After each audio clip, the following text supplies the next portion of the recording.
My friends, Australia is in deep didgeridoo, which do in this case is a pun for both crap because it's in trouble, and then simultaneously the didgeridoo is a musical instrument. Don't dislike this video within the first 5 seconds, please. Yes, the Commonwealth currently suffers from one of the worst housing shortages the modern world has ever seen. This problem includes rates of homeownership that have taken a nosedive, rental vacancies that are rarer than snow in the outback, housing costs that seem almost inhumane, and a rising homelessness rate that feels more, well, LA than Adelaide. Really, at this point, the land down under seems more like someone who just got told, that's not a knife, this is a knife, and then the knife is pointed right at them. Like most problems in history, though, this one can't be blamed on one simple reason. Instead, it's wrapped in layers of political gridlock, laws that set the stage for the situation to occur in the first place, and even some good old fashioned racial tension. Yeah, this isn't going to get spicy. But of course, as always, before it is that we cross the hemispheres to hear about homeless fears, we need to surf backwards down the Gold Coast of time for some red soiled context. But my friends, I'm going to say this a lot over the course of this video. In fact, I've already probably said it a couple times. What we're talking about here is an extremely contentious subject. I mean, it's not just a matter of housing, it is a matter of many other social issues that are oftentimes closer to a lot of people's hearts, which in turn means that we have to be extremely careful with where we are getting our information from. Understanding the biases of the sources that we are working with is imperative to getting a bigger picture of what exactly is going on, which is why I'm grateful to be sponsored by Ground News. As just one part of this video, we are talking about the attacks that have taken place against varying different indigenous communities within Australia. And this is something that, considering the political leanings of those who are doing it, it means that the right wing elements within Australia are not typically talking about this as much, just in the same way as inconvenient facts that may affect homeless populations or extreme Islamic groups are not typically talked about from left wing sources. In this case, Ground News is amazing for being able to see this because it has a blind spot feature, which actually showcases different stories that varying political sources are not talking about due to probably their own bias. Look, I'm going to be blunt with you all here right now. What has been happening over the past couple weeks has actually been extremely concerning. And I know this is an ad that I'm making here right now, but I genuinely mean this when I say I am deeply concerned with the extremes that people are going to in order to fulfill what they believe to be morally right, when in fact it is leading to more pain and suffering. And that is something that goes across the political spectrum. Understanding the biases where you are getting your information from is crucial to being able to approach issues with a level head. If you go and click my link down in the description, going to groundnews.com/history of everything, you can get 40% off the Vantage plan, which is the same plan that I use in order to be able to provide you all with this information in the first place. I am not kidding when I talk about how good this is. Please, even if it is just for a moment to try it out, if it's just to help the channel or to help yourself, this is invaluable. The land of Australia was originally settled by Aboriginal Australians at least 42,000 years ago. And yes, I know for those of you looking at me right now, oh, Stack, are we going back that far? No. This could definitely be an all time record for when it comes to how far back we've actually traveled in time for context. It's still important to mention as to just how far back the natives of Australia have lived there in relation to where it is that they are now. When the land that we call Australia was discovered by legendary explorer Captain James Cook in 1770, not only did the British make sure to map the eastern coast, they also recognized its potential and massive size. It only took 16 years for Great Britain to capitalize on this potential, as this was the time period in which their colonialism fetish was in full effect. In 1786, the British government would announce it would establish a penal colony at New South Wales, the main site Cook had discovered previously. And for the purpose of the story that we're telling here today, we're going to zoom forward to the post World War II period starting in 1946, because other than that, it's just not really as important to talk about. So, yes, we're both going that far back and then simultaneously skipping over basically everything. But again, for the purposes of our story, it's important that we move forward. In one of the first examples of how similar Australia is to the United States, the post war baby boom period of the late 1940s through the early 1960s can be seen as the golden age for many Australians. Soldiers were coming back home and starting families, the country was rebuilding, but the economy was booming. The only problem was is that there simply was not enough houses for all these new citizens. In all, Australia suffered a shortage of around 300,000 homes. Now, compared to the size of the population at the time, this was an even worse problem than the problems that they face today. So, what did they do?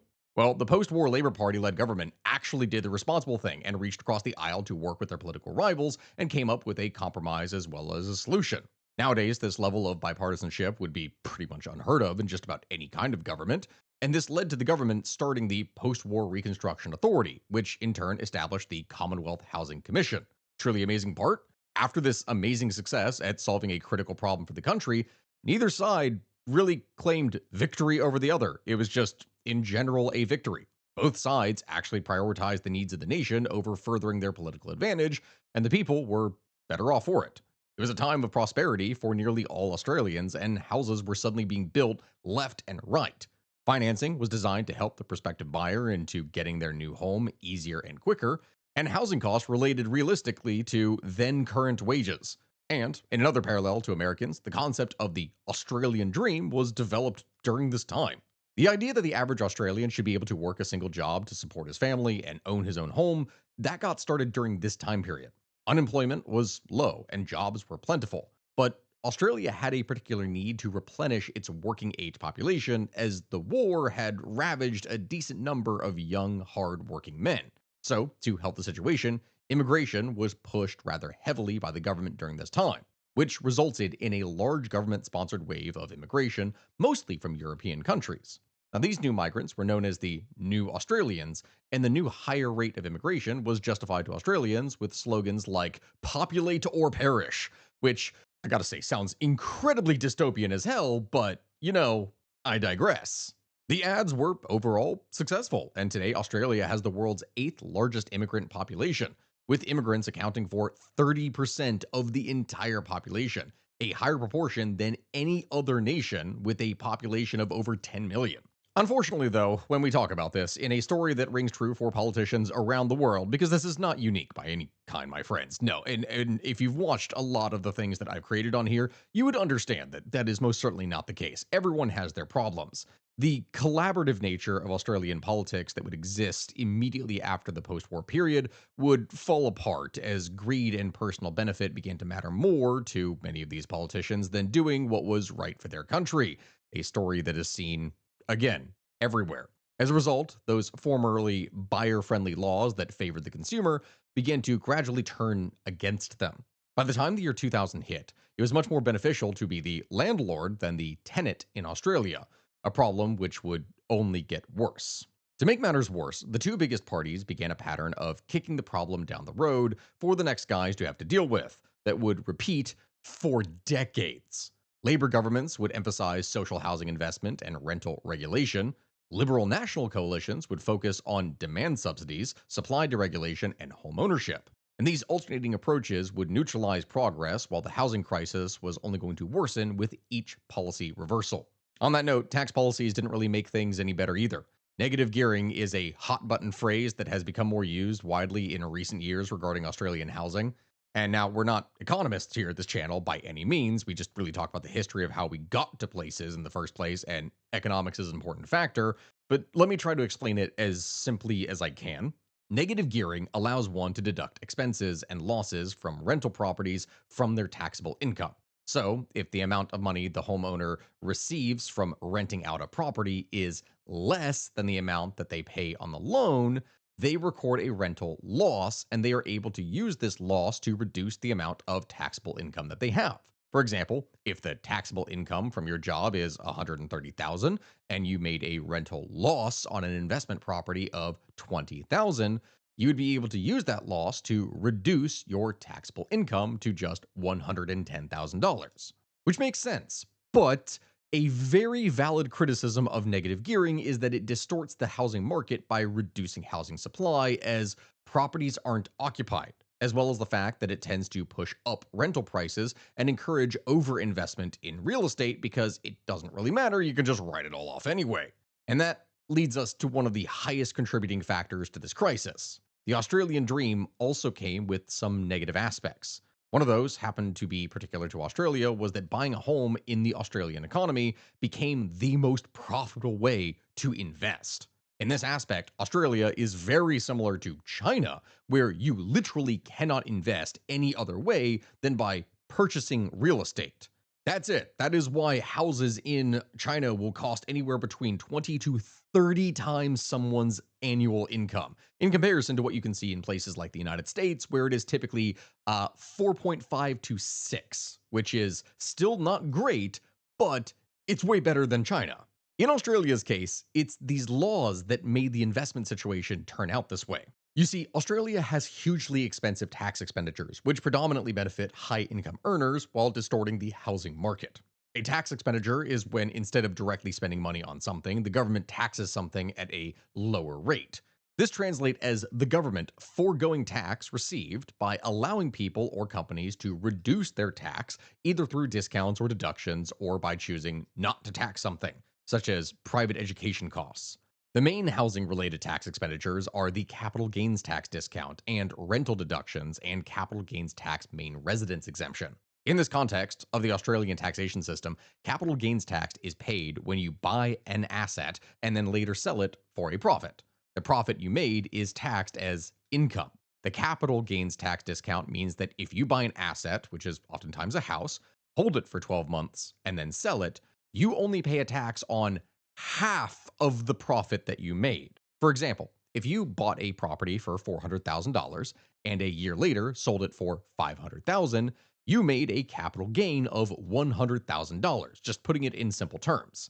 The discount means that you only pay tax on $50,000 of the $100,000. That's it, which is a huge amount of money, mind you. Along with this, rental deductions refer to a range of tax concessions, including negative gearing.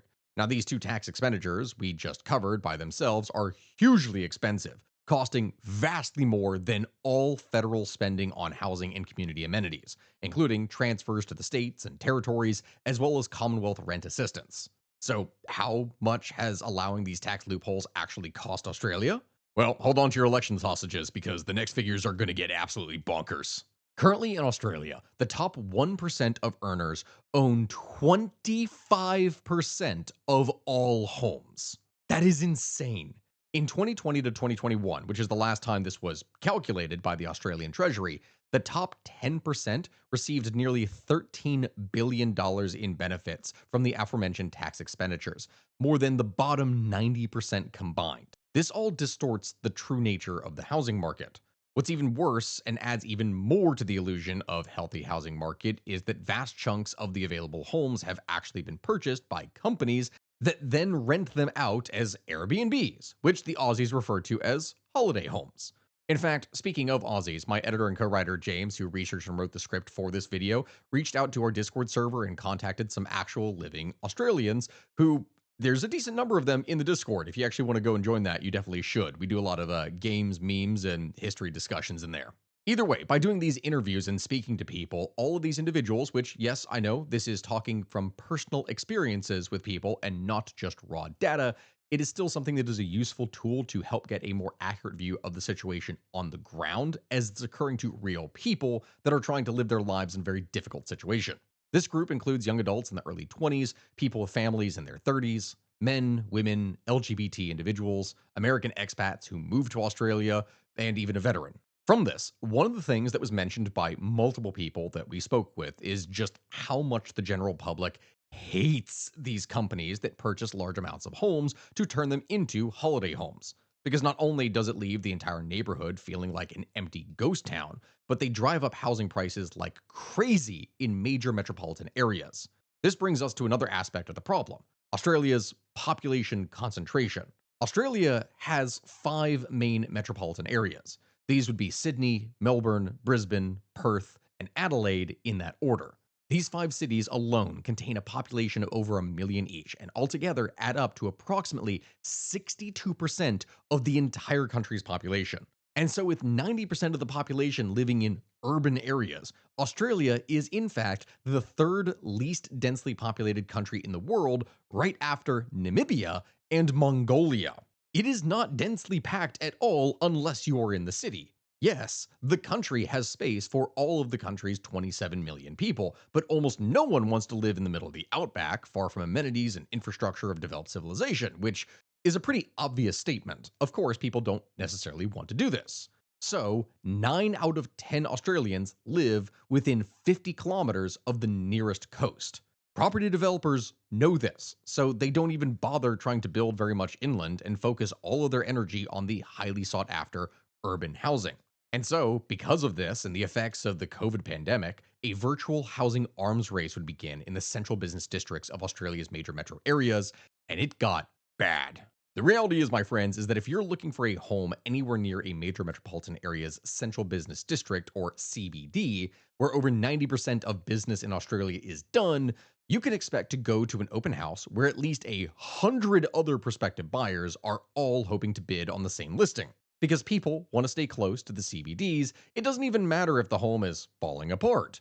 People have been bidding over $1 million Australian for homes with exterior features falling off and big holes in the floors. Recent studies have shown that if you don't make over 300,000 Australian dollars, you simply can't get a home right now in a major metro CBD. This is a country with a median annual income of around 67,000 Australian dollars per year. That means if you earn the median wage in Australia, you only have access to 14% of the homes on the entire market. The overwhelming majority are just completely out of range. This continual rising of prices has reached crisis levels by the present point in time. Sydney is currently the second least affordable city in the entire world to buy a property, according to a 2023 Demographia International Housing Affordability Survey. The latest data from property analytics company CoreLogic shows the average Sydney home costs around 1.2 million Australian dollars, which equals around 570,000 pounds or 742,000 American dollars. That is the average. Across the nation's capital cities, the combined average housing price sits at a tear-inducing 900,000 Australian dollars.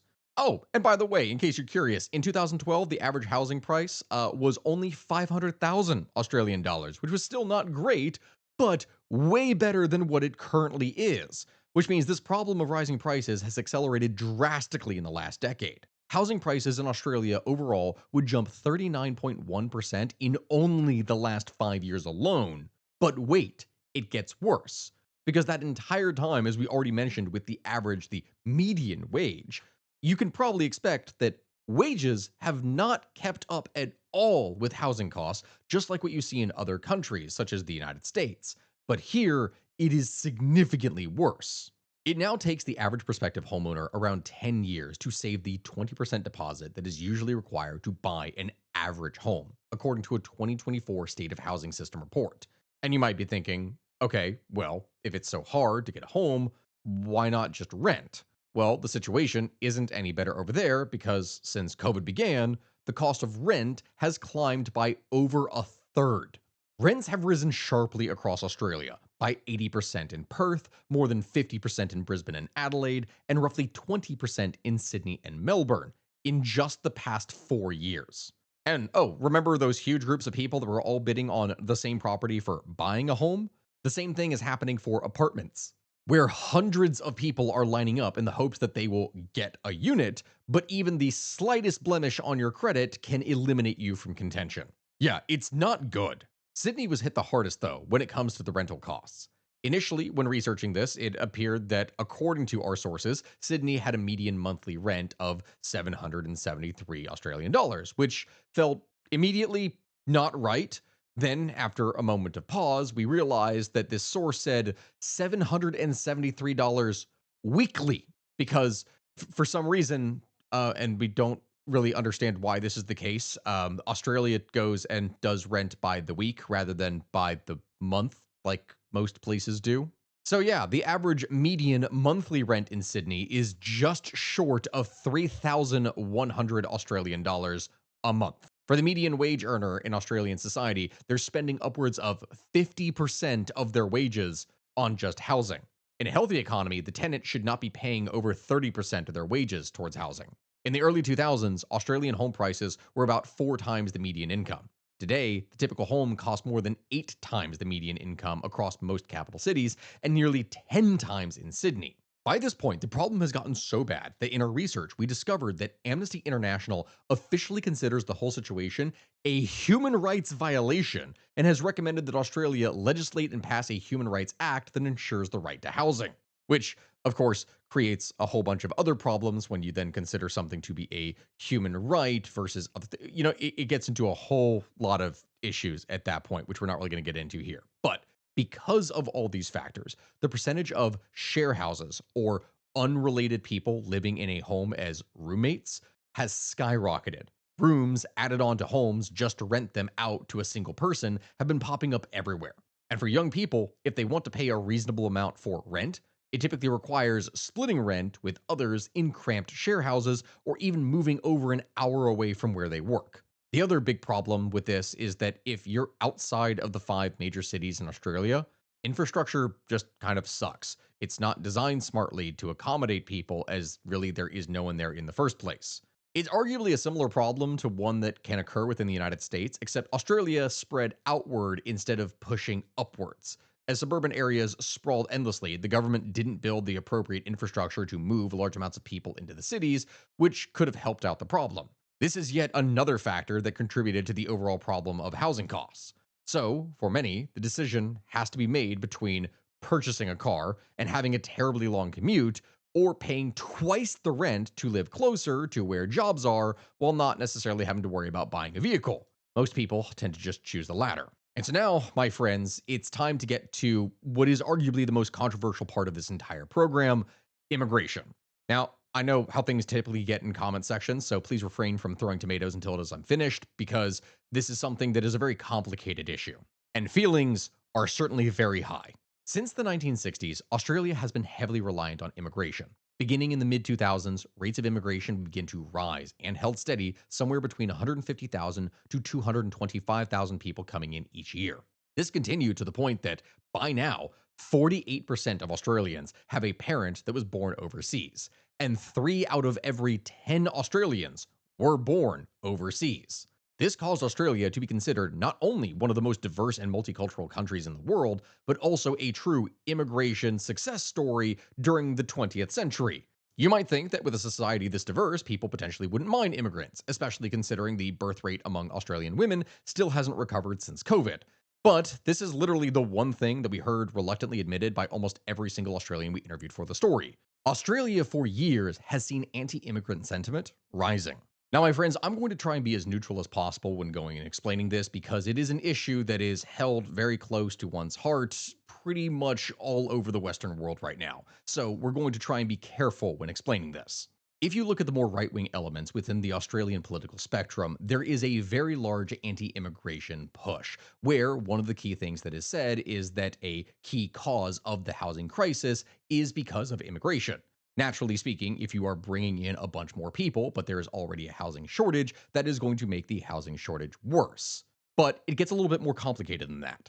We looked at the numbers, and immigration actually went negative during COVID, meaning that 85,000 more immigrants left the country in the year 2020 than entered the country. Then, in 2023, there was a massive spike of immigration that reached over 500,000, which is what gave many of the more right wing politicians ammunition to say that the flood of immigrants was uncontrolled and was going to make the housing crisis even worse. Which, yes, that does have an effect. But at the same time, these immigration numbers were also simply recovering from a period of stagnation that was occurring during the pandemic, when there was an overall loss. In fact, countries all over the world saw similar patterns, and many of them saw immigration spikes once travel was permitted freely. After the year 2023, the immigration numbers would drop back down to normal and have returned to their previous trending numbers of between 150,000 to 225,000 per year. Yet, of course, the housing crisis continues to get worse.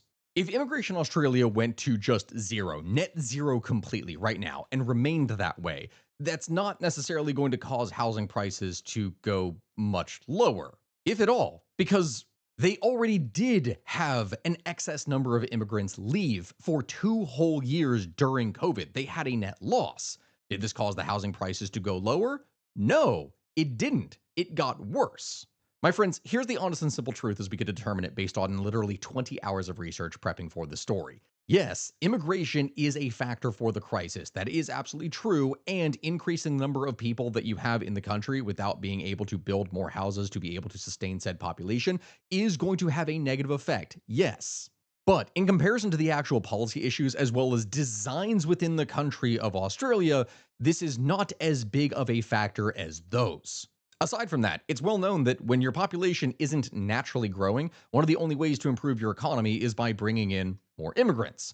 The only way in which immigrants fuel the growth of the housing crisis is that they stimulate population growth, which causes more demand and causes housing prices to go up. But immigrants aren't the cause of literally every other factor in this housing crisis. That's why we had to explain it from multiple directions. If anything, the issue is more complicated because there's also the positives that come with immigration along with the negatives. The Australian government has tried giving more incentives for immigrants who work in the construction industry to move there. This has seen mixed results, but it did bring in more tradies, as they're called in Australia, because they need people in order to actually build houses in order to be able to reduce the crisis in supply. Look, it's frustrating, but also on that note, speaking of nicknames for occupations, Australia has some of the most creative and colorful slang of any country on Earth, and we're going to rapid fire through some of those nicknames. Why, you may wonder? Well, that for three reasons. The first is to retain the views of those with short attention spans instead of displaying Subway Surfer gameplay underneath my face or anything like that, like what you see in short form content. The second is to change up the depressing pace of the story for just a moment. And the third reason is because, I mean, honestly, it's my video. I can pretty much do whatever it is that I want to. Tradie refers to tradesmen. Chippy is what you'd call carpenters because of the wood chips, so that makes sense. And Sparky is the name given to electricians, which feels like that's obvious. Since a toilet is called a dunny in Australian slang, plumbers are called dunny divers, which is also hilarious. If you're a bricklayer, don't be surprised if someone calls you a bricky. And pest control techs are called pesties. Trash collectors are known as garbos, and if you work in an office, you might be called a shiny bum or desk diver. If you're an EMT, get ready to be called an ambo because you drive an ambulance. And if you're a teacher, you might be called a chalky because of your preferred writing implement. But perhaps our favorite of this entire bunch might be lollipop lady, which refers to school guards because of the stop signs that they hold constantly, looking like giant lollipops. Anyway, back to the housing crisis. Either way, my friends, the continuous amounts of information, misinformation, and high feelings that would be generated about the immigration issue would all then lead to the March for Australia, which took place on August 31st, 2025. Now, these protests were framed as a call from the people to reduce the level of immigration in the country. Tens of thousands of people would march through the central business districts of each of the nation's state capitals, and police would estimate that the turnout was somewhere between 50,000 and 55,000 people. A lot of the people who showed up considered immigration to be a problem for the country, but didn't really show up to spread hate. That is something that we need to specify here right now. But what the majority of protesters didn't know was that in some cases, there were some issues potentially with who exactly was organizing some of the events. Like, as an example, for the Melbourne March, you had Thomas Sewell, a leader of the National Socialist Network, a famous I mean, you guess from Nationalist Socialist exactly what that is. That was a central figure for organizing the Melbourne March. Sewell would launch into a hatred-fueled tirade against immigrants in front of a crowd of 5,000 people, many of whom had no idea that the protest there was basically being hijacked by a hate group. A lot of people had shown up to show support for an issue that they felt was important, and some people even showed up with their families and kids, only shocked to realize that, wow, this is actually getting way more extreme than we thought, and that rally would soon turn violent. After the speech, Sewell would join members of his group, the NSN, as they broke off from the crowd and pushed around the corner, yelling and shouting as they approached Camp Sovereignty. Now, I realize that anyone not from Australia has no idea what the significance of that name is, so I'm going to give you some context on that real fast. Camp Sovereignty is the name given to a site run by Aboriginal and Torres Strait Islanders, the indigenous inhabitants of Australia. This site is run as part of the greater Black GST movement, with the GST part standing for Ending Genocide, Acknowledging Sovereignty, and Securing Treaties. The first time Camp Sovereignty came into existence was in March of 2006 in protest to the Commonwealth Games in order to raise awareness for the plight of the indigenous peoples. But even more importantly is where Camp Sovereignty is located. It's situated in the King's Domain Parklands area, which surrounds the state government chambers, as well as the governor's residence for the state of Victoria. And that's convenient enough for them to be close to who they'd likely need to protest against more frequently.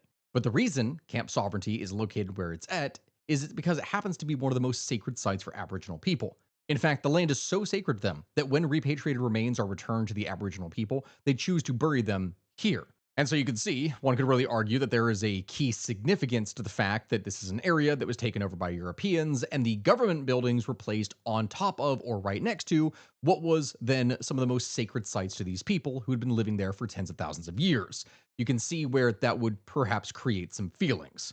Anyway, the 2024 camp has the additional goal of receiving ownership of the land around the memorial for use as a community space by the Indigenous community. Camp Sovereignty places emphasis on maximizing media coverage nationally and internationally so that Indigenous Australian civil rights issues would be understood by the global population. Anyway, the reason I mention this is that back to the day of the protest, the attackers that came into this area were armed with pipes and large tree branches and appeared to be targeting women and older members of the site's encampment, as well as carrying out extensive damage to the sacred site. Amongst the offenders caught on video carrying out the attack was Thomas Sewell himself, and the incident is in turn being now investigated by Victoria Police and the Federal Counterterrorism Unit amid calls for it to be classified as a hate crime. Authorities from the Victoria Police Department would confirm that one woman in her 30s was taken to the hospital with numerous upper body injuries, and First Peoples Victoria also condemned the attack, describing it as a targeted act of violence against First Nations people exercising their right to protest and hold cultural space. But hey, you guys, before it is that we go any further on this, I need to mention at this point that out of the tens of thousands of people all across the country that we talked about showing up for these protests, it is only a small percentage of these, maybe a few thousand at most, that were involved in any violence or serious expression of what would be, in this case, key racism. Nevertheless, because some of these things were organized by more right-wing extremists, it gave a much more hateful experience to the entire event, and that is now something that we are looking at with caution. Many people in attendance were shocked and appalled at the racist protest chants that other members of the crowd were shouting. Of course, the media tried to play it up like this was the rise of some grand far-right revolution, when no, in reality it was a couple thousand hateful people who duped a lot of other people just trying to have their opinions be heard in order to make their movement appear larger. That being said, those people who were racist at the event ended up causing problems, breaking laws, and committing violent acts, which in turn has overshadowed the entire thing. Because there is, again, a real problem that is here, but that in turn is being heavily misunderstood or overshadowed. Their determination to blame anyone but themselves for their problems continued at the Sydney protest, where they engaged in fighting with a local pro-Palestine march that numbered somewhere between 2,000 and 3,000 people. Thankfully, the police were able to separate the two groups before anyone lost their life, but for a few minutes, it really looked like things were going to get very ugly. But really, all of this just showcases how high tensions are at this point, and unless something is done in Australia, it's probably going to get worse. So the question then now is, how exactly do we fix things? Well, Australia could start by changing their legislation up a bit. Theoretically, they could start by getting rid of the negative gearing and fixing the capital gains tax issue, because those two changes alone would bring in the government an additional $16 billion a year. But, that is a bit contentious. Really, the problem of housing in Australia comes down to one major factor, and that's it. It is supply. It is supply of available homes is drastically exceeded by the demand for them. This is because of two main reasons. The first is that the government of Australia foolishly made home ownership the absolute best way to invest money in Australia, in many cases, the only way that one could reasonably do so. And in a situation that's extremely common, your average Australian homebuyer will save up for a home, and many will sell that home after a few years, knowing that they will almost definitely make a profit on the deal because since before the turn of the millennium, housing prices have never dropped. Negative gearing and capital gains tax only makes this problem worse. With no great alternatives to invest their money in, you'd have to be stupid to invest in anything but buying property. And since everyone wants to live within 50 kilometers of one of the 5 major cities, you have a guaranteed market that is always going to go up, it seems, as no one wants to invest further inland. It's crazy, really, but homeownership in Australia is something that is more of an obsession than anything else, just short of a state religion. But here's the biggest reason why the housing crisis is probably not going to get resolved by the Labour Party's plan to build 1.5 million homes by 2029. It's because the politicians of Australia's federal government don't actually want housing prices to go down. Why would this be? Well, a little common sense can actually help us here. Australia is a place where buying your second house is actually easier than buying your first. And this has been because Australia's politicians, it seems, will do anything, no matter what party they are a part of, anything possible before lowering housing prices. For one, it doesn't benefit those with the most money tied up in real estate. And this is where the distribution of available real estate comes into play. In Australia, the top 1% of taxpayers, or 7% of all Australian taxpayers, own nearly a quarter of all property investments. Most of them own more than one property, and the clear majority of that 1% are over 50 years of age. Yeah, okay, boomer is a bit of a different kind of insult in Australia when seen under that kind of light. So, continuing on our line of logic, who donates the most to political campaigns? Super wealthy and senior citizens. So, if prices fall, those people and companies will lose money on their investments, and that just won't do. Any Australian politician who proposes lowering housing prices also proposes causing a lot of people to lose money in the short term for long term benefit of society. And those people won't vote for a politician like that. How do we know? Well, technically speaking, it already happened. In 2019, there was a guy called Bill Shorten, the former leader of the Labour Party that ran a platform of eliminating negative gearing and changing the capital gains tax for the sake of the future of Australia, and the public showed their disdain for the idea, and Shorten lost in a landslide. This caused any other politician who thought about doing the right thing to take pause before speaking up. So, once again, the issue just seems to be kicked down the road. The can is knocked away for the further administration to then be able to deal with it. It doesn't really matter which party you vote for if housing is your number one priority issue, because for 30 years, they've done nothing but watch housing prices go up. Why would they do this? To get reelected. It's simply not popular to change the system. And this, it really seems to be, is due to the rise of the Australian NIMBY, which is a term that means not in my backyard. Australian NIMBYs are like if a Karen and an HOA made love underneath a eucalyptus tree with a koala bear watching, and the koala had syphilis. They're that frustrating.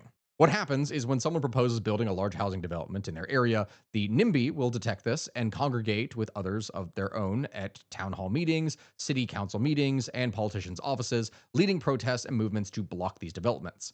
Their weapon of choice is the white poster board protest sign with handwritten comments on it. God forbid a high rise apartment building be built anywhere near their suburban paradise for where their screeching and howling of NIMBY starts. This doesn't let up until progress has been fully squashed and the potential builder has decided the juice ain't worth the squeeze before moving to an area where the locals aren't doing anything aside from hiring hitmen to make sure the projects never get built. Unfortunately, this makes the suburban sprawl worse. It limits infrastructure development and reduces the options potential that tenants have that are available in the area. To illustrate this point, one Australian city decided to build a senior citizen public housing community for disadvantaged and disabled citizens, and the local NIMBYs blocked it from being built. Even being disabled doesn't buy you sympathy or grace in a system like this. Now, my friends, after hearing all of this, it would really seem that there's no way out for this disastrous course that Australia seems to be on. The main way the government could theoretically solve the housing crisis is surprisingly simple. They just need to start building more housing.